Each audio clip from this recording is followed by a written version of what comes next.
did that go away? Because you have different options for display. I thought that was part of the presentation. I was afraid to flip ahead here, so. No, I'm still on that worksheet. Okay. Oh, do you do dual display at work? No.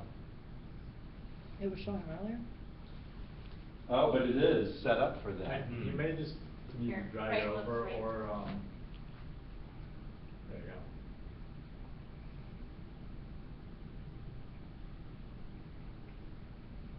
That one.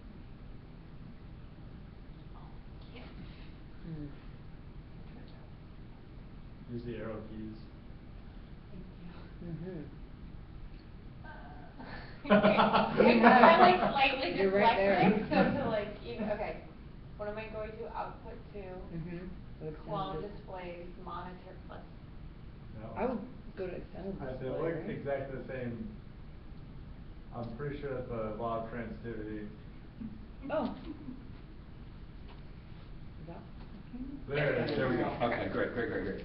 Okay, so any costs associated with raising this 120,000 also has to be raised, right? So let's say you spend another $20,000 doing events and doing whatever else, then you really have to raise 140. But I want to understand what we need for the project. All right. What's the timeline? I know it's sometime next year, but I was afraid to ask for more specificity. Yeah.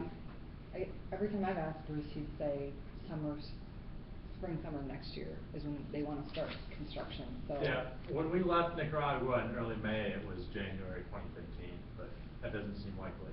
Not Okay. because of the funding, really, it's just, you know, how we've been progressing on things. But yeah, so I'd say next summer 2015. Okay.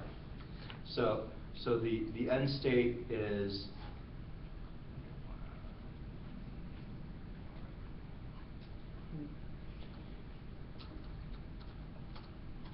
summary.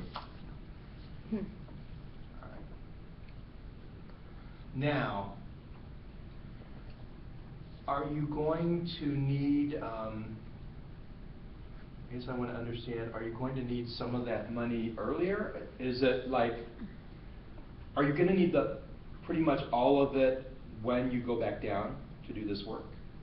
Or is there going to be an interim step where you're going to need? Is there pre-purchasing materials? A third of it? We don't know, we don't have an exact answer for that, Okay. but really what we're thinking is we're going to need it when we go back there summer 2015. Okay.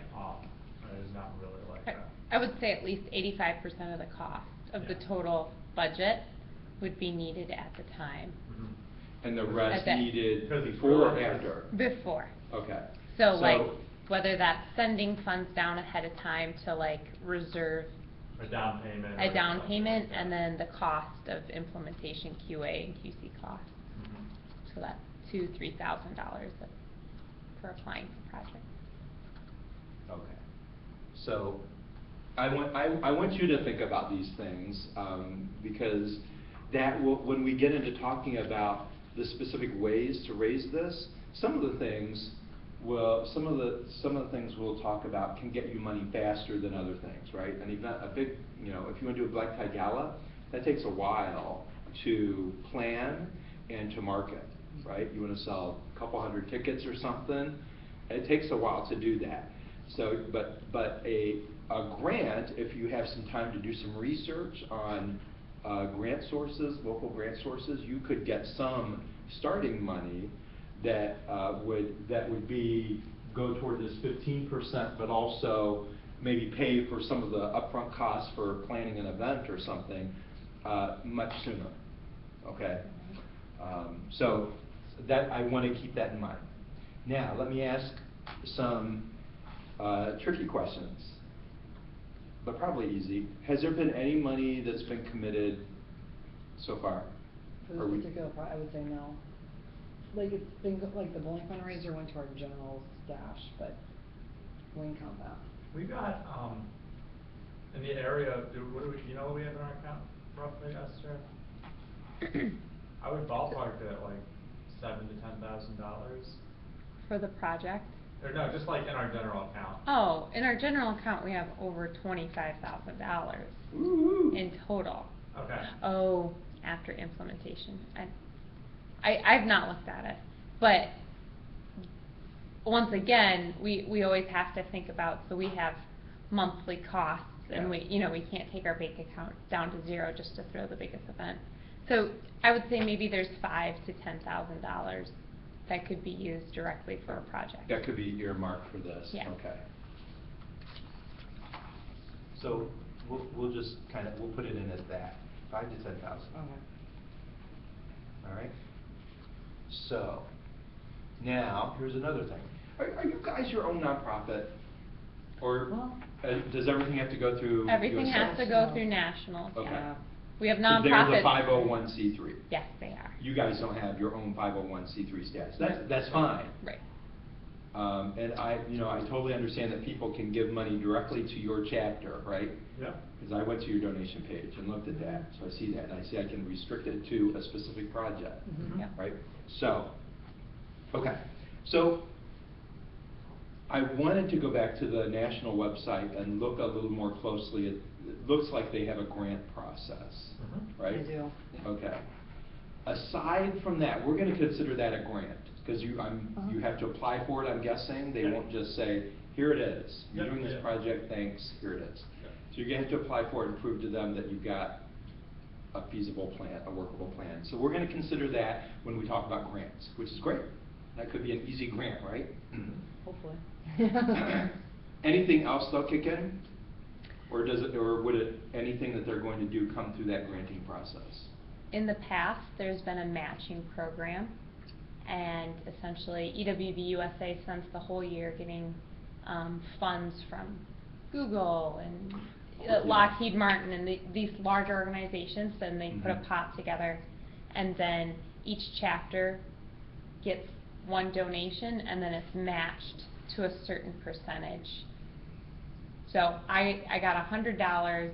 EWB Nationals will match that donation to 5%, and then you get 105% for that donation.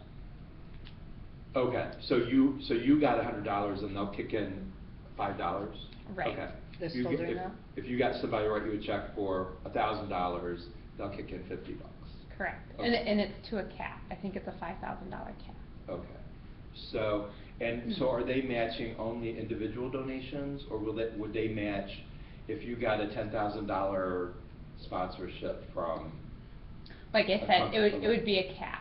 Okay. So it's like usually up to $5,000. But they'll match any kind of donation. Even if it's Correct. Okay. Correct. Okay. Correct.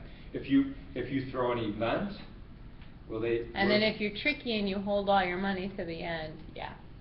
But Okay. it's a year-end thing, so it's only It's during a it's certain time only period. during the December timeframe. Ah. It's the end of the year campaign. And then there's also an award for those who get the most donations. So, here's a chapter that got $300,000 in donations, but it was only from 3 donors. And then here's a chapter who got over 150 donations, but not, maybe only $100,000. Mhm. That chapter that got the most people to donate also gets rewarded for essentially spreading the news Mhm. and getting, so it's an incentive. It's an incentive to get more donors. Exactly. Okay. All right. To reach out to more. So I put the 5% match on here, which is in the December timeframe. So that's. And that's something- not necessarily guaranteed. It's happened 2 years, and last year it didn't, but. Okay. Depends on what kind of sponsor. It's a wild something card. It's something to pay attention to and keep our ears open about. Mhm. Because it might say when you want to do an individual fundraising appeal, which is one of the things I'm going to talk about, right? So,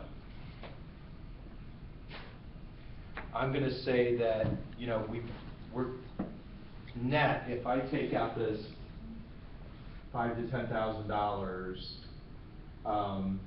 that leaves us with, 110 to 115,000 left to raise. Yeah. Right? Yeah.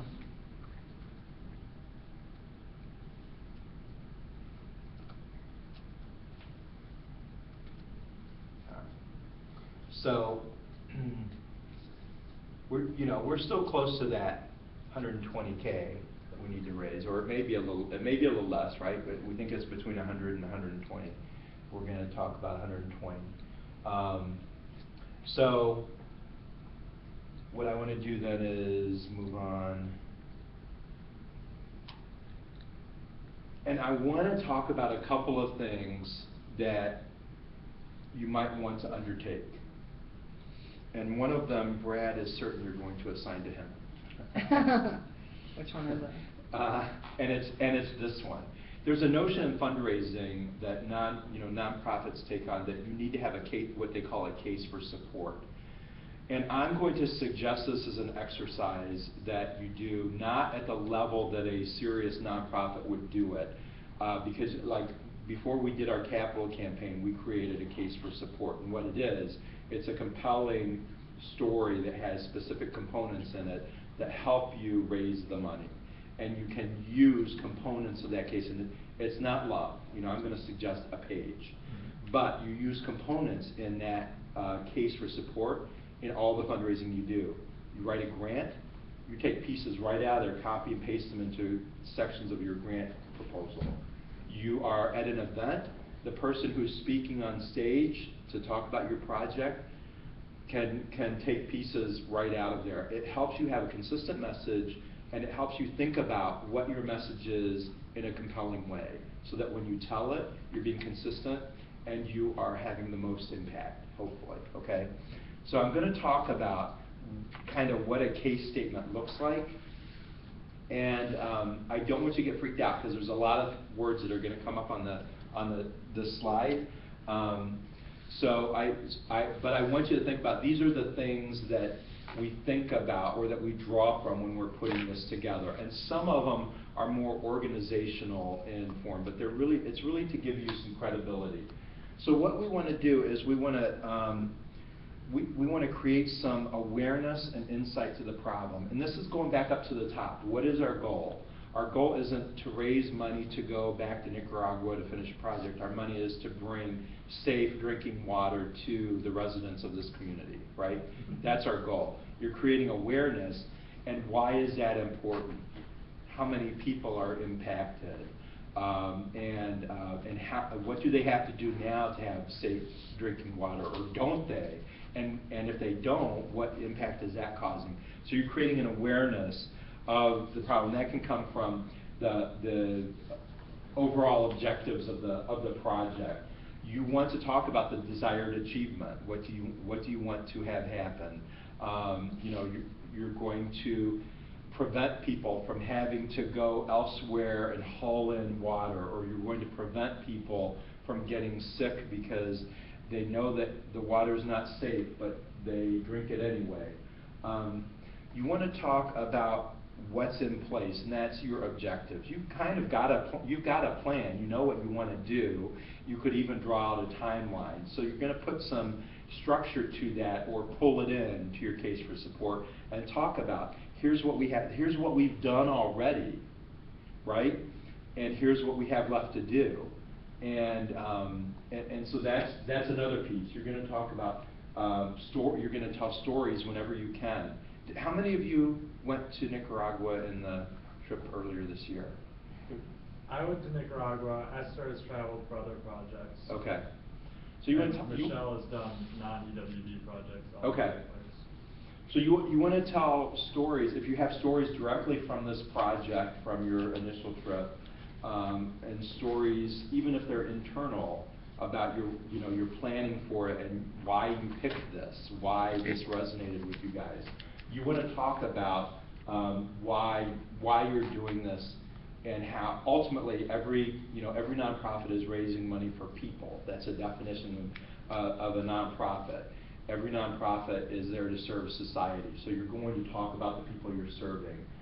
You also want to build up some credibility and talk about the EWB in this, and why you guys are the right organization to do this kind of project. Qualification strengths, advantages to having you do it. You want to validate the need for philanthropy. Hang on a second, I want to just do something.